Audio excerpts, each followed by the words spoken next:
Pilot slaps black girl in first class. Unaware she's the airline's silent billionaire backer, a decorated airline captain raises his hand to slap a 13-year-old black girl in first class. In a split second, she catches his wrist midair, looks him dead in the eye, and says, "Don't ever touch me." What he doesn't know, she's not just any passenger. She owns the airline, and at 35,000 neft he just destroyed his entire career. This is the story of Alicia Banks, the silent billionaire who taught a powerful man that respect isn't optional. Stay with me because what happens next will leave you speechless. Welcome back to Black and Bruised Stories. If you're new here, you've just joined a community dedicated to truth, justice, and survival. Show some love by clicking the like and subscribe button. Before we dive deeper into this story, drop a comment where you are watching from, and what time it is for you right now. Let me tell you about Alicia Banks. She's 13 years old, but don't let her age fool you. A young black girl with natural curls pulled into an elegant bun, wearing a tailored burgundy blazer, white silk blouse, and pearl earrings. Her late mother's earrings, she carries herself with a quiet confidence that most adults never achieve. Her eyes sharp, observant, missing nothing. When Alicia walks into a room, you can feel her presence even though she barely speaks. But Alicia's confidence didn't come easy. Let me take you back. When Alicia was 8 years old, her mother, Dr. Simone Banks, died in a car accident. Simone was a brilliant surgeon, one of the few black women to lead a cardiac surgery department in the country. She worked twice as hard as her colleagues to earn half the respect. And she taught Alicia one thing that would change everything. Never let anyone make you feel small because of how you look. Simone would tell her daughter stories while braiding her hair. Stories about walking into operating rooms where patients refused her care because of the color of her skin. Stories about colleagues who called her aggressive when she was simply confident. Stories about proving herself every single day, not because she had to but because the system demanded it. And then one rainy Tuesday in November, Simone was gone. A drunk driver ran a red light. Just like that, Alicia lost the person who made her feel invincible. After the tragedy, Alicia's father, Sebastian Banks, threw himself into work. But Sebastian wasn't just grieving, he was building something that would honor his wife's legacy. He built transatlantic airways from a single plane into a billion-dollar empire. Started with one used Boeing 737, a dream and a loan he had no business getting. But Sebastian had something most people don't, an unshakable belief that excellence speaks louder than prejudice. Within 5 years he had 10 planes. Within 10 years he had 50. Within 15 years, Transatlantic Airways was competing with the giants Delta, United American, and Sebastian made sure Alicia understood something crucial. She wasn't just his daughter. She was his successor, his equal, his partner. By age 10, Alicia was sitting in board meetings, quiet as a mouse, but absorbing everything. Sebastian would ask her afterwards, "What did you notice?" And Alicia would point out things the executives missed: cash flow problems, market opportunities, personnel issues. By 11, she was reading financial reports for fun. Other kids were reading Harry Potter. Alicia was reading quarterly earnings statements and actually understanding them. By 12, she was making investment recommendations that turned out to be genius. She told her father to invest in sustainable aviation fuel technology 3 years before it became profitable. She was right. Now at 13, she's flying alone to London to represent her father at the most important shareholder meeting of the year. Sebastian couldn't make it. Emergency surgery after a minor heart attack. Nothing serious, the doctors said, but he needed rest. So, when the London meeting couldn't be postponed, Sebastian made a decision that shocked his entire executive team. He called Alicia into his study and said, "I need you to go to London. I need you to present our Q3 results to the board. I need you to represent the Banks family." Alicia didn't hesitate. She just said, "I won't let you down, Dad." Can you imagine being 13 and carrying that kind of responsibility? Drop a comment if you could handle that pressure. But here's the thing nobody knew. Sebastian Banks owns 65% of Transatlantic Airways, making Alicia, by extension, one of the most powerful teenagers in the aviation industry. Not just wealthy, powerful. There's a difference. Wealth is having money. Power is controlling billion-dollar decisions. And Alicia had both, and she liked it that way. Silent, powerful, underestimated. That last part that was about to become someone's worst nightmare. It's 6:45 a.m. at JFK International Airport on a crisp October morning. The terminal's buzzing with that frantic pre-travel energy. Business people speed-walking to gates. Families wrangling children and luggage. The constant drone of departure announcements echoing through the corridors. Flight 227 to London begins boarding in 30 minutes. Alicia walks through Terminal 4 with her leather carry-on rolling behind her. The same weathered bag her father used when he started the airline. It's brown, scuffed at the corners with his initials embossed on the side. MW inside, her tablet loaded with the shareholder presentation she's rehearsed 17 times. Manila folders with financial documents, a backup charger, and tucked in the inner pocket, a photo of her mother in her surgical scrubs, smiling that brilliant smile Alicia inherited. She stops at a coffee shop near her gate. The morning rush has the barista frazzled. 6 orders backed up, the espresso machine hissing like an angry cat. When Alicia reaches the counter, the barista barely looks up. "What can I get you, sweetie?" Alicia's response is polite but firm. "Double espresso, please, and I'm not your sweetie." The barista's head snaps up, surprised. For a second, there's tension. Then the barista's face softens. "Oh, sorry, miss. Coming right up. That'll be 5.75. Alicia wasn't rude. She was just clear because she understood something most people don't. Respect starts with how you allow people to speak to you. Sweetie implies she's a child who needs patronizing. She's not. She's a 13-year-old about to present to a boardroom full of millionaires. Alicia takes her espresso and sits in a quiet corner near the gate. Pulling out her tablet, she reviews her presentation one more time. Slide 1. Transatlantic Airways Q3 Performance Overview. Revenue up 12% year-over-year. Profit margins holding steady despite rising fuel costs. Customer satisfaction scores improved across all demographics and this caught her attention except among passengers of color in first class. There had been a 7% decline in satisfaction scores from that demographic. Alicia made a mental note to investigate that further. Her father always said, "The numbers tell stories if you know how to listen." As she sat there sipping her espresso and annotating her slides, she noticed commotion across the terminal. A woman, blonde hair styled in that expensive wave hours at a salon designer handbag that probably cost more than most people's rent, dripping with that particular brand of entitlement that money without humility creates. The woman was yelling at a gate agent named Paula. Alicia could see Paula's name tag from where she sat. "This is unacceptable." The woman shrieked. "I fly with this airline constantly. I demand an upgrade." Paula, God bless her, was trying to remain professional. "Ma'am, I understand your frustration, but first class is completely sold out. There are literally no applicable seats." "Then unsell someone's seat." The woman slammed her hand on the counter. "Do I need to call the CEO? My husband knows important people. Richard Sterling doesn't accept this kind of treatment." "Mrs. Sterling, I truly apologize, but no apologies. Fix it." Alicia watched this unfold with a mixture of fascination and disgust. She thought to herself, some people think money buys them the right to treat others like dirt. They confuse wealth with worth. They think because they can afford first class, they are first class. But class isn't about money, it's about character, and this woman had none. What Alicia didn't know, what she couldn't possibly know, was that in less than an hour, this woman, Victoria Sterling, would try to take her seat. And she definitely had no idea what she would do about it. Have you ever dealt with someone like this? Someone who thinks they're above everyone else? Let me know in the comments because this story is for you. Now let me introduce you to the man who would regret this day for the rest of his life. Captain John Reynolds. Picture a man in his late 40s, salt and pepper hair perfectly combed, not a strand out of place. Crisp pilot uniform with too many medals pinned to his chest. Commendations for safety, years of service, customer satisfaction awards from a decade ago when he still pretended to care. Captain Reynolds was handsome in that aging quarterback way. The kind of man who peaked in his 30s and was desperately holding on to that image. But there was something cold about him. The way his smile never reached his eyes, the way he looked at people, really looked at them, and decided in seconds whether they mattered, whether they were worthy of his time. His courtesy, his basic human respect. John Reynolds grew up in old money, the kind of money that doesn't need to be earned, just inherited. Country clubs where the only black people were staff. Private schools where diversity meant someone's family was Irish instead of English.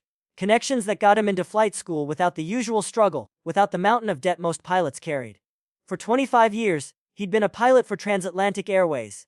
Started as a first officer, made captain in record time, not because he was the best, but because he knew the right people. And for 25 years, he'd gotten away with one simple truth. He was a bigot. Oh, he'd never say it out loud. He was too smart for that. Too media trained, too aware of HR policies and discrimination lawsuits. But ask the flight attendants who work with him. Ask them about the casual comments. The way he'd refer to certain passengers as those people. The way he'd questioned first-class passengers of color about their tickets more thoroughly than white passengers. Ask the passengers of color who were mysteriously randomly selected for extra screening whenever Reynolds was captain. Ask the black co-pilot who filed a complaint 3 years ago, said Reynolds created a hostile work environment, made comments about affirmative action, questioned his qualifications constantly. That complaint went to HR, was reviewed by Reynolds' golf buddy in middle management, and was quietly buried as personality differences. Reynolds believed the skies belonged to people like him. Wealthy, connected. He saw the cockpit as his kingdom and passengers as subjects who should be grateful. He was flying them safely to their destinations. And today he was about to learn just how wrong he was. In the cockpit of Flight 227, Reynolds sat next to his first officer, Miguel Martinez. Martinez was a good pilot, better than Reynolds, actually, though Reynolds would never admit it. Martinez was also careful. Careful about what he said. Careful about challenging the captain. Careful about keeping his job. Reynolds was scrolling through the passenger manifest on his tablet. "Did you see the first-class manifest?" he said, shaking his head. "Some kid flying alone, 13 years old. What parent lets their child fly international first class unaccompanied?" Martinez shifted uncomfortably. Maybe they have a good reason, Captain. Or maybe someone made a booking error, Reynolds replied. Dismissive. First class used to mean something. You'd see businessmen, diplomats, celebrities, real professionals. Now anyone with a credit card thinks they belong there. Martinez said nothing. He'd learned over 6 months of flying with Reynolds that arguing was pointless. You just nodded, stayed quiet, and counted down the hours until the flight was over. But something felt off today. Call it instinct. Call it intuition. Martinez had a bad feeling settling in his stomach. And he was right to be worried, because in about 45 minutes, Captain Reynolds would commit career suicide, and he wouldn't even see it coming. Hit that subscribe button, because this confrontation is about to get intense. So, let me ask you, have you ever worked with someone who made you uncomfortable, but you stayed quiet to keep your job? Drop your answer in the comments below. Boarding begins at 7:15 a.m. The gate agent Paula, still recovering from Victoria Sterling's verbal assault, announces over the intercom, "We will now begin boarding flight 227 to London Heathrow. First class and our Diamond Elite members, please proceed to the gate." Alicia is among the first to board. First class priority seat 2 on the left side of the aircraft. Perfect for working during the flight. She can spread out her documents, review her notes, maybe even sleep for an hour or two before landing. She walks down the jet bridge, that strange tunnel connecting the terminal to the aircraft, and steps onto the plane. The flight attendants are positioned at the entrance, greeting passengers with practiced smiles. "Welcome aboard," says a young woman with kind eyes and a name tag that reads Sarah. "Let me help you with your bags, sweetheart."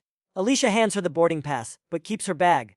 "Thank you, but I've got it." Sarah notices something in Alicia's eyes: maturity, confidence. This isn't some nervous kid on her first flight. This is someone who flies regularly, someone who knows exactly what she's doing.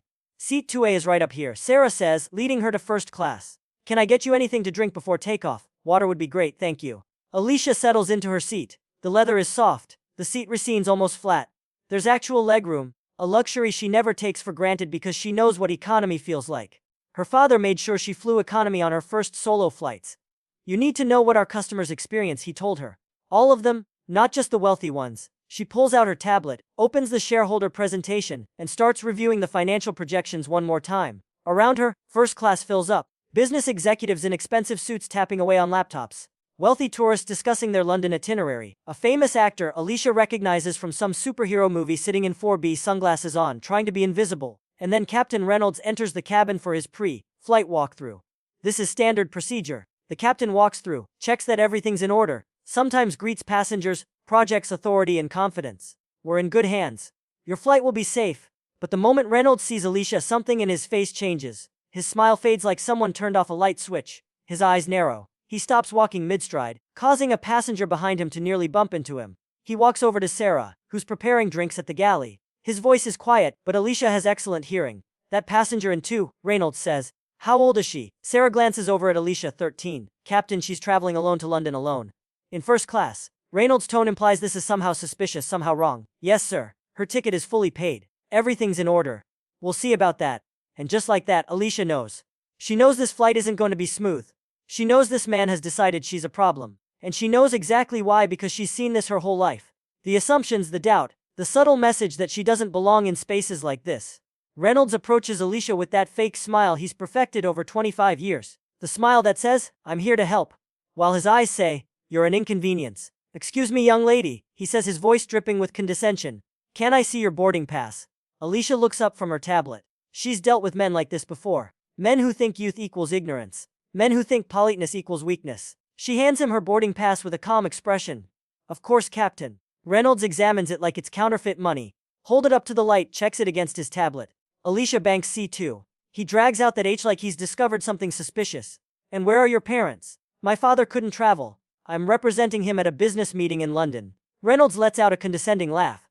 The kind of laugh that says, "Isn't that cute?" The kind that makes Alicia's jaw tighten. A business meeting, he's almost amused. "Sweetheart, you're 13. What kind of business meeting?" And here's where Alicia makes her first move. Her voice doesn't rise. She doesn't get defensive. She just states a fact, calm and clear. "A shareholder meeting, and I'm not your sweetheart." Something flashes in Reynolds' eyes.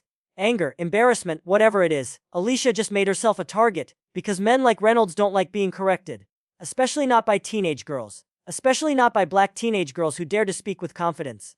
Can you believe the nerve of this man? If you're already frustrated, wait. It gets so much worse. Keep watching. While Reynolds is interrogating Alicia, Victoria Sterling is at the gate having what can only be described as an epic meltdown. "Paula," she's screaming. "I know Captain Reynolds personally. Get him out here now." "Paula." Exhausted and defeated, pages Reynolds over the radio. Captain, Mrs. Victoria Sterling is requesting to speak with you. She's very insistent about needing a first-class seat. Reynolds' voice comes through. Tell her I'll be right there. Reynolds exits the aircraft and walks back up the jet bridge to the gate. The moment Victoria sees him, her entire demeanor changes. The anger melts into desperate sweetness. John, thank God. She grabs his arm like they're old friends. This is a disaster. I need a first-class seat in London. Richard's company is closing a $50 million deal, and I have to be there for the celebration dinner tonight. I can't show up rumpled from the economy. You understand, don't you? Reynolds does understand because Victoria and her husband Richard move in the same circles he does. The country club. The charity galas where rich people drink expensive wine and congratulate themselves for donating a fraction of their wealth. The golf tournaments, the network of privilege that has protected people like them for generations. Victoria, I'd love to help, Reynolds says, and he means it, but we're completely full. Every first-class seat is occupied. Victoria grabs his arm tighter. John, please. We've known each other for years. The club, the fundraiser last month. You know, my husband and I are loyal to this airline. We fly transatlantic exclusively.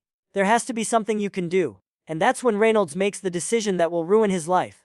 He pulls Paulo aside, speaking quietly so other passengers can't hear the girl into it. We're moving her. Paula's eyes go wide. Captain, we can't just. I'm the captain of this aircraft. I have discretion over passenger seating for safety and operational reasons. That child doesn't need first class. Victoria does. Sir, that passenger paid full fare. Her ticket is legitimate and we'll refund it. Move her to the economy. Give Mrs. Sterling seat 2A. That's an order. Paula looks like she wants to argue, but what can she do? He's the captain. He has authority. And she's a gate agent who makes $17 an hour and can't afford to lose this job. Flight attendant Sarah has overheard this entire conversation. She's standing near the aircraft door and every word has reached her ears. And for a moment, just a moment, she thinks about speaking up, about saying, this is wrong. This is discrimination. We can't do this. But Sarah has $87,000 in student loans from her hospitality management degree. She has a mortgage on a tiny one-bedroom apartment. She has a father in assisted living whose care costs $6,000 a month. She needs this job. She needs health insurance. She needs the paycheck. So Sarah swallows her courage. She nods. She stays silent. She would regret that choice for months. But not as much as Reynolds would regret his. Would you have spoken up or would you have stayed silent to protect your job? This is the reality so many people face. Drop your thoughts below. Reynolds re-enters the aircraft. Victoria Sterling follows behind him, already smiling at her new seat, already imagining herself sipping champagne at 35,000 feet.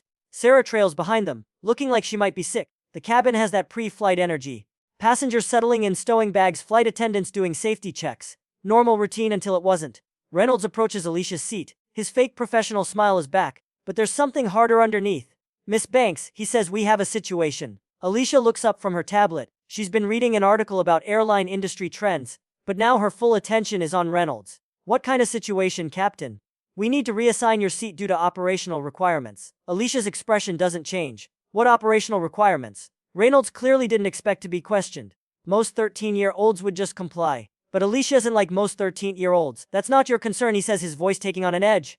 We're moving you to economy class. You'll be refunded the fare difference and given a voucher for a future flight. Alicia sets down her tablet, looks Reynolds directly in the eyes, and says one word, no. Reynolds actually takes a step back, startled. Excuse me. I said, no, I have a confirmed paid reservation for this seat. I'm not moving. Other first-class passengers are starting to pay attention now. The businessman in 3C lowers his newspaper. The elderly woman in 4A pauses her conversation. Everyone senses something is happening. Victoria Sterling, unable to contain herself, steps forward with that saccharine sweet voice that rich women use when they want to seem kind while being cruel. Honey, this is an adult situation. Sometimes we have to be flexible. Alicia turns her gaze to Victoria, and there's something in that gaze, something ancient and powerful that makes Victoria stop mid-sentence. I'm not your honey, Alicia says, each word precise and clear, and I'm not moving for you. The cabin goes silent. You could hear a pin drop. Some passengers are pulling out phones now, sensing this is about to become something they'll want to record. Because we're all just people trying to make our way through this world. Thanks for watching. I'll see you in the next.